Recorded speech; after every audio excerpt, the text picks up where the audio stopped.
बहादुरगढ़ नगर परिषद में मनमानी का आलम इस कदर है कि अधिकारी अपनी सुविधा के अनुसार विकास कार्यों के टेंडर जारी करते और रद्द करते नजर आ रहे हैं। ताजा मामला डी प्लान के टेंडरों का है। नगर परिषद ने 20 सितंबर को लगभग 2.25 करोड़ रुपए की लागत से 51 कार्यों के टेंडर आमंत्रित किए थे। ठेकेदारों ने प्रक्रिया पूरी करते हुए टेंडर भरे और 1 अक्टूबर को परिषद ने लेटर ऑफ एक्सेप्टेंस भी जारी कर दिए। इसके बाद ठेकेदारों ने नियमों के अनुसार परफॉर्मेंस सिक्योरिटी की एफडी जमा कर दी थी। नियम के मुताबिक अब सिर्फ वर्क ऑर्डर जारी होना बाकी था, लेकिन अधिकारियों ने अचानक सभी टेंडर रद्द कर दिए। इस फैसले से ठेकेदारों में नाराजगी फैल गई। उन्होंने नगर परिषद कार्यालय में एकत्र होकर विरोध प्रदर्शन किया और अधिकारियों पर भ्रष्टाचार व राजनीतिक दबाव में काम करने के आरोप लगाए। ठेकेदारों का कहना है कि कुछ राजनीतिक हस्तियां डी प्लान के कार्य अपने चहेतों को बिना टेंडर प्रक्रिया के दिलवाना चाहती हैं, इसलिए पहले से स्वीकृत टेंडर रद्द किए गए। विरोध के दौरान ठेकेदारों ने वाइस चेयरमैन और अधिकारियों को ज्ञापन भी सौंपा। वहीं अधिकारियों ने कैमरे के सामने कुछ भी कहने से इनकार किया, लेकिन अनौपचारिक तौर पर यह जरूर बताया कि जिला उपायुक्त की चिट्ठी के आधार पर टेंडर रद्द किए गए हैं। हालांकि यह स्पष्ट नहीं किया गया कि नई टेंडर प्रक्रिया कब शुरू होगी। इस पूरे घटनाक्रम से अब यह संकेत मिल रहे हैं कि डी प्लान के कामों की बंदरबांट राजनीतिक प्रभाव में होने की संभावना से इनकार नहीं किया जा सकता। क्यों आज इकट्ठा हो रहे हो? क्या ऐसा हो गया? ऐसा था भाई साहब, मेरी firm the Hanuman ji society के नाम 5 टेंडर अलॉट हुए थे। इन्होंने LOAI जारी करी थी, भाई आप इन कामों की एफडी जमा करवा दीजिए।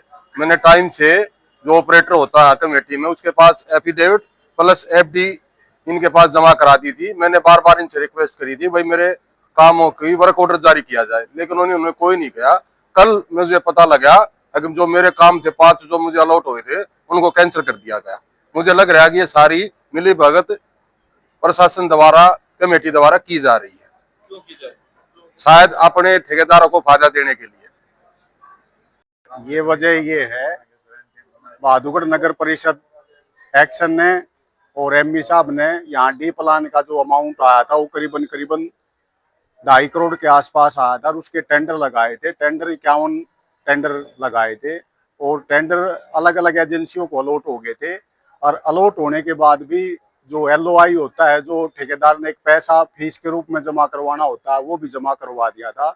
और उसके बाद ठेकेदार ये कह रहे थे हमारे को काम करने के लिए वर्क ऑर्डर जारी कर दो, लेकिन अधिकारी आज तक ना तो वर्क ऑर्डर जारी कर पाए, न कार्य करने के लिए वो कर पाए। लास्ट में कल जो इन्होंने जो वो सारे के सारे टेंडर बगैर ठेकेदार को किसी को बताए हुए, बिना कोई सूचना नोटिस दिए हुए, वो सारे टेंडर रिजेक्ट कर दिए हैं।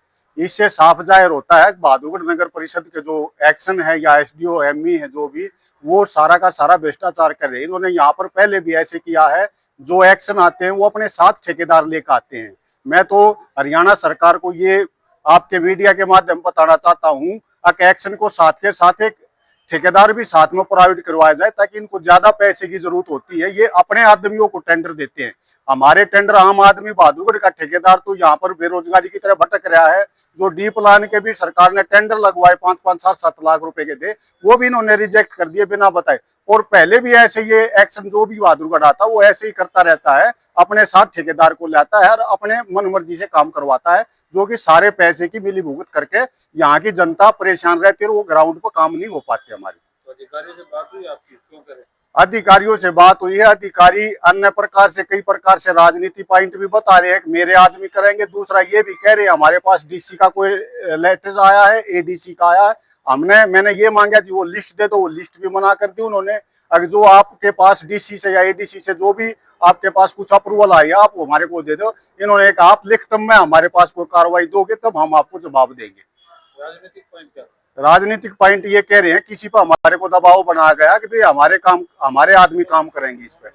नगर जो भी राजनीति है बहादुरगढ़ के अंदर या और भी जो भी है वो पता चल जाएगा, वो बता देंगे क्यों करे। ये तो साफ से जाहिर होगी, जब एक टेंडर लगा दिया गया, एक एस्टिमेट बनाते हैं, JE ने एस्टिमेट बनाया, एक्शन ने टेंडर लगाया, टेंडर लगाने के बाद भी अलॉट हो गया, वर्क ऑर्डर ही जारी नहीं किया, LOI भी इन्होंने जमा करवा ली, अब इतने समय के बाद ये रिजेक्ट क्यों कर रही है? तो सीधी सी बात है, कोई इनसे ये पूछो ये रिजेक्ट क्यों कर रहे हैं? टेंडर लगने से पहले भी जो डी प्लान के थे वो कार्य भी मैं करने आया था। मैं बोला JE साहब से, नीरज JE से मेरी बात हुई, मगर जी फलाना काम मैं कर लूं। JE साहब ने मेरे को ये कहा उस काम को मत करना, हमारी बात हो गई है कि हमें टेंडर लगाएंगे, टेंडर जिसके छूटेंगे उसको काम करेंगे। आज जिस एजेंसी को टेंडर हो गया, अनुमान के होगा दादा सती को, किसको, उनको भी काम करने नहीं दे रहे, तो कौन करेगा फिर? ये अधिकारी सारे काम कर लेंगे, सारी चीजें। ना तो मुख्यमंत्री सरकार को ना चला पा रहे, जो आम आदमी ना वो उसकी सुन पा रहे, अब सारे अधिकारी अपनी मनमर्जी के चला रहे, फिर ये सरकार ने चला लेंगे, ये इलेक्शन में भी खड़े हो जाएंगे, ठेकेदारी भी ये कर लेंगे, खुली है यहाँ तो। देख लो ना, बहादुरगढ़ में कई बार ऐसा हो चुका है, ठेकेदार आवाज उठाते रहते, कोई सुनाई नहीं होती। हम तो मीडिया से यही प्रयास कर रहे हैं, मीडिया से रिक्वेस्ट ये कर रहे हैं कि मुख्यमंत्री तक इस बात को पहुंचाया जाए, ये ऐसी मनमर्जी क्यों चला रहे अपनी।